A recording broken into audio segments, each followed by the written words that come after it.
We've spent time on equations, which state that two expressions are exactly equal.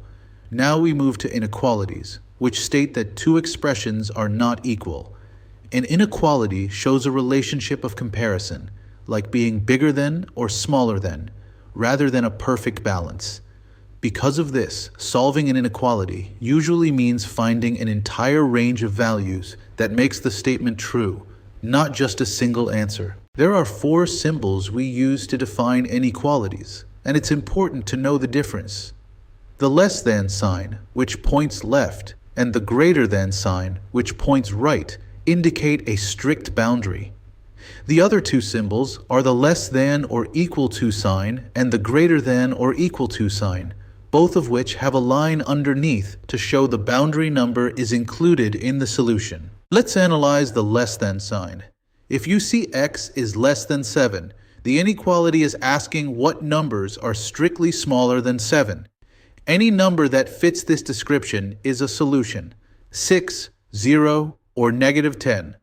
But the number 7 itself is not a solution, because 7 is not strictly less than 7. It has to be smaller. The greater than sign, like in y is greater than 10, asks for all numbers strictly larger than 10. Solutions would be 11, 100, or 10.001. Again, the number 10 is not included. If you want to talk about 10, you have to use the or equal to sign. The line underneath the less than sign changes everything. K is less than or equal to 5, asks for numbers that are 5 or smaller. Because it includes the equal part, the number 5 is now a solution. If you test 5, the statement 5 is equal to 5 is true, so it works. The solution set includes 5 and all numbers less than it. Similarly, the greater than or equal to sign, as in m is greater than or equal to 2, means the number 2 is included. The solutions are 2 and every number larger than 2, like 3, 15, or 20.5. This is important in real-world problems when you have a minimum age requirement or a minimum score needed to pass. The process of solving an inequality is all about answering the comparison question it asks. You are finding the complete collection of numbers that can be substituted for the variable to make the comparison a true statement. The solution to x is greater than 4 is not x equals 5. It's every number larger than 4, a huge infinite list of possibilities. Fortunately, solving inequalities uses the same inverse operations you learned for equations. To solve an addition problem, you subtract. To solve a multiplication problem, you divide. The only rule that is different is one you won't encounter until a higher grade. But for now, the key is this: use the inverse operation to isolate the variable and apply it to both sides. Let's solve x plus 5 is less than or equal to 18. To isolate x, we use the inverse of adding 5, which is subtracting 5 from both sides. 18 minus 5 is 13. The solution is x is less than or equal to 13. To check, pick a solution, like 10. 10 plus 5 is 15. Is 15 less than or equal to 18? Yes, it's true. Now for subtraction. K minus 7 is greater than 1. The inverse operation is adding 7. We add 7 to both sides of the greater than sign. 1 plus 7 is 8. The solution is k is greater than 8. Let's check with a number that works, like 9. 9 minus 7 is 2. Is 2 greater than 1? Yes, it is. Let's solve a multiplication inequality. 3m is less than 21. Since 3 is multiplying m, we divide both sides by 3. 21 divided by 3 is 7. The solution is m is less than 7. If we test 6, 3 times 6 is 18. Is 18 less than 21? Yes. If we test 7, 3 times 7 is 21. Is 21 less than 21? No, which confirms that 7 is not part of the solution. And a division example.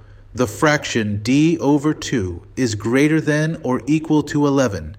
The inverse of dividing by 2 is multiplying by 2. We multiply both sides by 2. 11 times 2 is 22. The solution is D is greater than or equal to 22. To check, we can use 22. 22 divided by 2 is 11. Is 11 greater than or equal to 11? Yes, because it's equal to it. Since inequalities have many solutions, we use a number line to visualize the entire solution set. This is called graphing the inequality. You first place a circle on the boundary number, and then you draw an arrow to show all the other numbers that are solutions. It's a great way to represent the infinite possibilities. When graphing, you have to choose the right kind of circle for the boundary point. For the strict comparisons, less than or greater than, you use an open circle because the boundary number itself is not included. For the less than or equal to and greater than or equal to signs, you use a closed or solid circle because the boundary number is part of the solution set.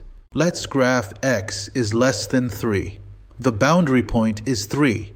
Since it is a strictly less than sign, we draw an open circle on 3. Since the solutions are numbers less than 3, we draw the arrow pointing to the left, toward 2, 1, 0, and all the negative numbers. Now let's graph y is greater than or equal to negative 4. The boundary point is negative 4.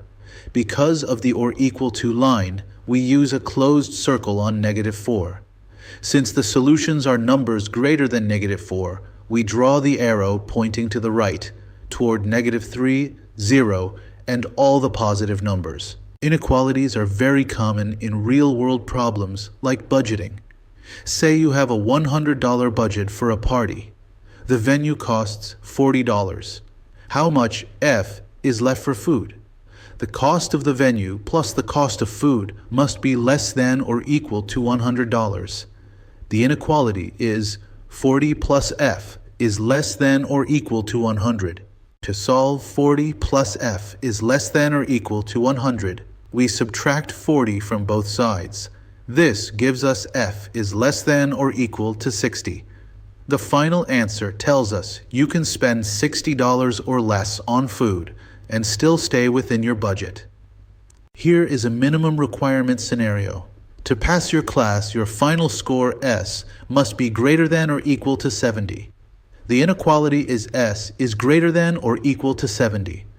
To graph this, you put a closed circle on 70 and draw the arrow to the right, showing that any score from 70 upward is a passing score. Solving and analyzing inequalities is a key skill. Remember that they represent a comparison and have a range of solutions. Your steps are: analyze the symbol to decide if the boundary is included. Use inverse operations to solve, and then graph the solution using an open circle for strictly greater or less than, and a closed circle for the or equal to signs.